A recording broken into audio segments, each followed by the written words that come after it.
Welcome back to സിൽമോസ് engineering world. Civil engineering standard method of മെഷർമെൻറ്റിൽ step by step construction പ്രൊസീജിയറാണ് നമ്മളിന്ന് നോക്കാൻ പോകുന്നത്. സെക്കൻഡ് പാർട്ടാണ്. ഫസ്റ്റ് പാർട്ട് കണ്ടിട്ട് സെക്കൻഡ് പാർട്ടിലോട്ട് വരിക. ദെൻ ഇനി നമ്മൾ പറയാൻ പോകുന്നത് ഓരോ സ്റ്റേജസിനെ കുറിച്ചാണ്. ഫസ്റ്റ് വൺ എന്താണ് നമുക്കറിയാം, പ്രൊജക്റ്റ് പ്ലാനിങ്. പ്രിലിമിനറി ആയിട്ടുള്ള സ്റ്റേജാണ് പ്രൊജക്റ്റ് പ്ലാനിങ്. പ്രോപ്പർ പ്ലാനിങ് ചെയ്യും, റിവ്യൂ ചെയ്യും, ഡോക്യുമെൻറ്റ്സ് ഒക്കെ റിവ്യൂ ചെയ്തിട്ട് ഡ്രോയിങ്സ് റിവ്യൂ ചെയ്യും, BOQ പ്രിപ്പറേഷൻ ആൻഡ് സൈറ്റ് കണ്ടീഷൻ്റെ ഇതെല്ലാം ചെക്കിങ് ചെയ്യും, ഇൻവെസ്റ്റിഗേഷൻ ചെയ്യും, സോയിൽ ടെസ്റ്റ് ചെയ്യും. ഒക്കെയാണ് എന്ത് വരുന്നത്, പ്രൊജക്റ്റ് പ്ലാനിങ് അഥവാ പ്രിലിമിനറി വർക്ക്സിലൊക്കെ വരുന്നത്. നമുക്ക് അപ്രൂവലൊക്കെ കിട്ടുന്നതിൻ്റെ മുന്നേ നമ്മളെല്ലാം ടെസ്റ്റ് ചെയ്ത് എല്ലാം നോക്കിയിട്ട് ഓക്കെ ആണെങ്കിൽ മാത്രമേ നമ്മൾ നെക്സ്റ്റ് സ്റ്റേജ് അല്ലെങ്കിൽ അപ്രൂവൽ സ്റ്റേജ് എന്താ പറയുക അപ്രൂവ് ആവുള്ളൂ. So second one is site preparation. Site preparation എന്താ, സൈറ്റ് ക്ലിയറിങ്. നമുക്ക് എന്തെങ്കിലും അൺവാണ്ടഡ് ആയിട്ടുള്ള മെറ്റീരിയൽസ് അല്ലെങ്കിൽ ഒബ്ജക്ട്സ് അങ്ങനെയുള്ളതൊക്കെ റിമൂവ് ചെയ്തിട്ട് അവിടെ സൈറ്റ് ക്ലിയർ ചെയ്തു. ഇത് ഏതെല്ലാം വരുന്നതെന്നറിയോ? CESMM ക്ലാസ് ബിയിലാണ് എന്ത് പറയുന്നത്, സൈറ്റ് പ്രിപ്പറേഷൻ വരുന്നത്. സോ നമുക്ക് നോക്കാം, സൈറ്റിലോട്ടുള്ള ആക്സസും അതിൽ വരുന്നുണ്ട്. സൈറ്റ് ആക്സസ് റോഡ് ഇതൊക്കെ വരുന്നത് as per CESMM class B കാറ്റഗറിയിൽ വരുന്നതാണ് കേട്ടോ. ഇനി സൈറ്റ് പ്രിപ്പറേഷൻ ഏതാണ് ജസ്റ്റ് ഒന്ന് നോട്ട് ചെയ്ത് വെച്ചാൽ പിന്നീട് നമുക്ക് പെട്ടെന്ന് പഠിക്കാനൊക്കെ ഹെൽപ്ഫുള്ളാവും. അല്ലെങ്കിൽ ജസ്റ്റ് ഒന്ന് സ്ക്രീൻഷോട്ട് എടുത്ത് വെച്ചാലും മതി. സോ മൂന്നാമത്തെ പറയുന്നത് എർത്ത് വർക്ക്. എർത്ത് വർക്ക് ഏത് കാറ്റഗറിയാണ്? എർത്ത് വർക്ക് എന്തൊക്കെയാണ്? എക്സ്കവേഷൻ, ബാക്ക് ഫില്ലിങ്, കോമ്പാക്ഷൻ, അതൊക്കെ എല്ലാ സേഫ്റ്റി ആൻഡ് ക്വാളിറ്റി ചെക്ക് അതൊക്കെ വരുന്നതാണ് എന്ത്, എർത്ത് വർക്ക് പറയുന്നത്. ആ ഒരു സ്റ്റേജസിലാണ് എന്ത് പറയുന്നത്, എർത്ത് വർക്ക് കാറ്റഗറി. എർത്ത് വർക്ക്സിൻ്റെ എല്ലാ കാറ്റഗറി അതിലാണ് വരുന്നത്. നമ്മളിപ്പോൾ ഫൗണ്ടേഷന് വേണ്ടിയിട്ട് നമ്മൾ എർത്ത് വർക്ക് ചെയ്യുമല്ലോ, അതിനുശേഷം നമ്മൾ ഡീപ്പായിട്ട് എക്സ്കവേറ്റ് ചെയ്ത് അതിൽ നമ്മൾ PCC ഫൂട്ടിങ് എല്ലാം കൊടുക്കും. അതേപോലെ എന്തെങ്കിലും ബാക്ക് ഫില്ലിങ് ഉണ്ടെങ്കിൽ അത് ബാക്ക് ഫില്ല് ചെയ്യും, ആ ഒരു കാറ്റഗറി.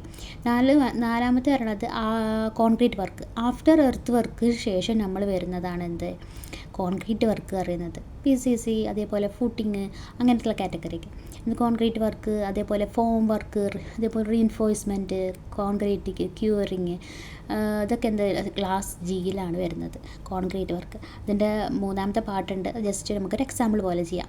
ഫിഫ്ത്ത് വൺ പറയുന്നത് മെഷനറി വർക്ക്സ് ആണ്. മെഷനറി വർക്ക്സിൽ എന്തൊക്കെ വരുന്നത്, ക്ലാസ് എച്ചിലാണ് വരുന്നത്. മെഷനറി വർക്ക് എന്താ, ബ്ലോക്ക് വർക്ക് അല്ലെങ്കിൽ ബ്രിക്ക് വർക്കാണ് എന്ത് മെഷനറി വർക്ക് എന്നറിയാം, with proper motor mix and also curing time also. ഇതിനെ ഇൻക്ലൂഡ് ആക്കിയിട്ടുള്ളതാണ് എന്ത്, ക്ലാസ് എച്ച്. CESMMത്തിൻ്റെ ക്ലാസ് എച്ച് കാറ്റഗറിയാണ് കേട്ടോ. അത് അങ്ങനെ 5 മെഷനറി വർക്ക് വരെ നമ്മളെത്തി. ഈ ഒരു സ്റ്റേജസ് പറയണത് പ്രിലിമിനറി ഇങ്ങനെ ഓർത്ത് വെച്ചാൽ മതി. First one is project work ഉണ്ടാവും, പ്രൊജക്റ്റ് മാനേജ്മെൻറ്റ്, പ്രിലിമിനറീസ് ഉണ്ടാവും. അതേപോലെ പിന്നെ സൈറ്റ് പ്രിപ്പറേഷനാണ്, ജസ്റ്റ് ഒന്ന് ഓർത്ത് വെച്ചാൽ മതി, സൈറ്റ് പ്രിപ്പറേഷൻ. പിന്നെ എർത്ത് വർക്ക് എക്സ്കവേഷൻ ഉണ്ടാവും. പിന്നെന്താണ്, അത് കഴിഞ്ഞിട്ട് കോൺക്രീറ്റ്, പിന്നെ മെഷനറി, പിന്നെ റൂഫിംഗ് ആൻഡ് ഗ്ലാഡിങ്. എന്താ roofing and cladding? Roofing sheets, cladding അതൊക്കെ ഏതിലാണ് വരുന്നത്, CESMM കെയിലാണ് വരുന്നത്. Waterproof membranes, flashing, rainwater goods അതൊക്കെ വരുന്നത് റൂഫിംഗ് ആൻഡ് ഗ്ലാഡിങ് പറയുന്ന കാറ്റഗറി.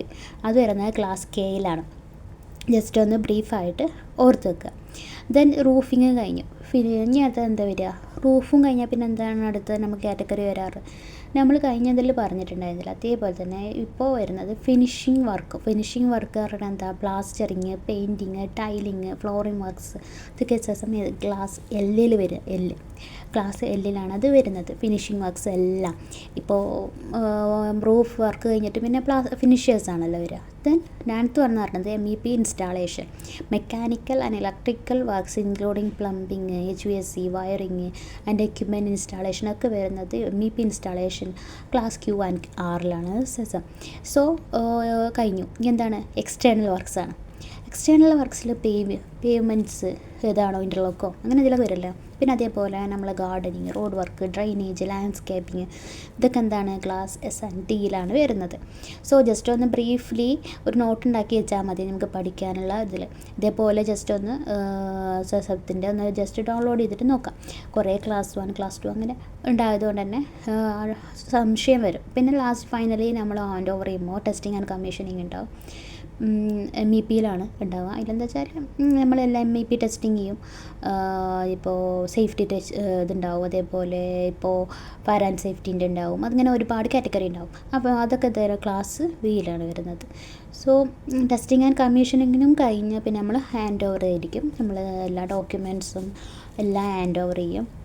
ഇപ്പോൾ വലിയൊരു ബിൽഡിംഗ് ആണെങ്കിൽ, കൊമേഴ്ഷ്യൽ ബിൽഡിംഗ് ആണെങ്കിൽ ഫൈനൽ ഡോക്യുമെൻറ്റ്സ് കുറേ ഉണ്ടാവും. ഓപ്പറേഷൻ മാനുവൽസ്, അതേപോലെ കുറേ ടെസ്റ്റിങ്ങിൻ്റെ റിപ്പോർട്ട്സ് ഉണ്ടാവും. അങ്ങനെ ഒരുപാട് കാറ്റഗറീസ് ഉണ്ടാവും, ഫൈനൽ റിപ്പോർട്ട്സ് ഉണ്ടാവും. ദെൻ ഇത് കഴിഞ്ഞു ക്ലാസ് ഡബ്ല്യൂലായിട്ടായിരിക്കും ഇത് ഹാൻഡ് ഓവേഴ്സ് വരിക.